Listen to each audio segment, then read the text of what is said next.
Next, Paul Fenn. Paul is the CEO of Local Power Incorporated. He is, as Senator Migden said, the co-author of AB 117, the Community Choice Aggregation Law, and also authored San Francisco's H-Bond Initiative, as well as San Francisco's CCA plan. So we welcome you tonight. There's a lot more to say about Paul Fenn, but I'm going to cut right to the chase and welcome you. Thank you. Thank you. Thank you. That was a really great presentation on the kind of the big picture, which is really the point of all this.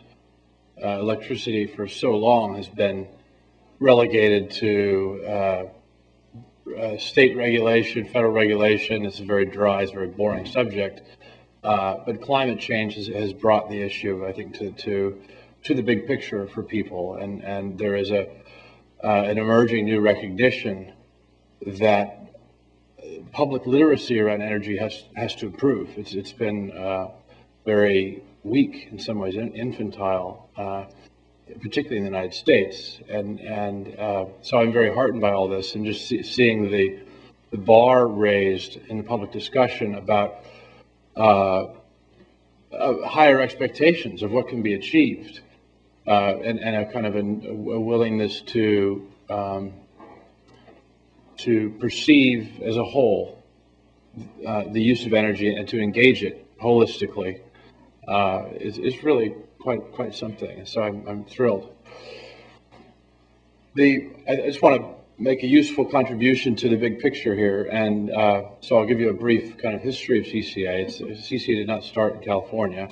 It started in Massachusetts in the early 1990s, and all of Cape Cod is a CCA right now, and then Ohio followed after Massachusetts, and all the sort of suburban and rural communities surrounding Cleveland are also CCA. They have over 500,000 customers, and the idea has evolved, though, and I think California, in a sense, is getting it right fully for the first time. You saw with Supervisor McLaughlin's presentation, which was really quite something. I'm very impressed, and as well as Don Weiss's presentation. There's a more comprehensive grasp of the opportunities in CCA beyond simply procuring power from competitive suppliers. There is a recognition of the importance of building facilities, not merely buying facilities. That is one of the primary lessons learned in Ohio and Massachusetts, that an over-reliance on suppliers resulted in an overexposure to wholesale power markets, which means increased volatility in prices, more direct exposure to commodity volatility, and to utility electricity prices. By building renewable energy facilities, particularly local renewable energy facilities, you significantly reduce public risk, ratepayer risk, public agency risk against those markets. It's a very important lesson, and I'm thrilled to see it embraced here. The opportunity to use tax-exempt revenue bonds is key here. An advantage that public jurisdictions have over electric utilities is their ability to borrow at very low cost. And as was mentioned, the fact that this is a nonprofit public entity, there's no profit prerogative for shareholders. The surpluses from electricity revenues can be, as Don mentioned, can be dedicated to the development of renewable energy.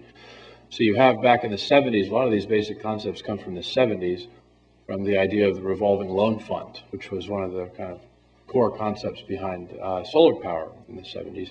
Here you have a county-wide revolving loan fund. So you have a revenue stream which can be diverted toward a public purpose of a scale in some ways unprecedented.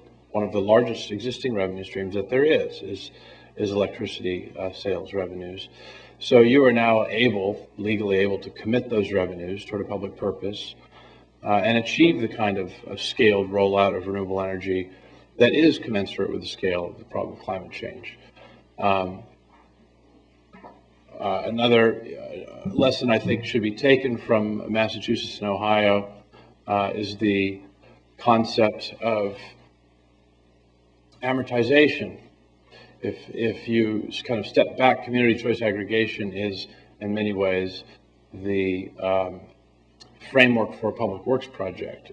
One of the things we've done in San Francisco is to try to frame the program as a public works project, and to view the rollout of renewable energy facilities as the rollout of a single distributed energy facility, as opposed to an open-ended rollout of many facilities. To the extent that you can achieve that black box, so to speak, from a project basis, you are then able to circumscribe risk and allocate risk rationally to appropriate parties, as one would do in the construction of a bridge or in the construction of a hospital or a parking garage, rather than having a sort of open-ended approach that leaves the risk up to the market. So that's a big one.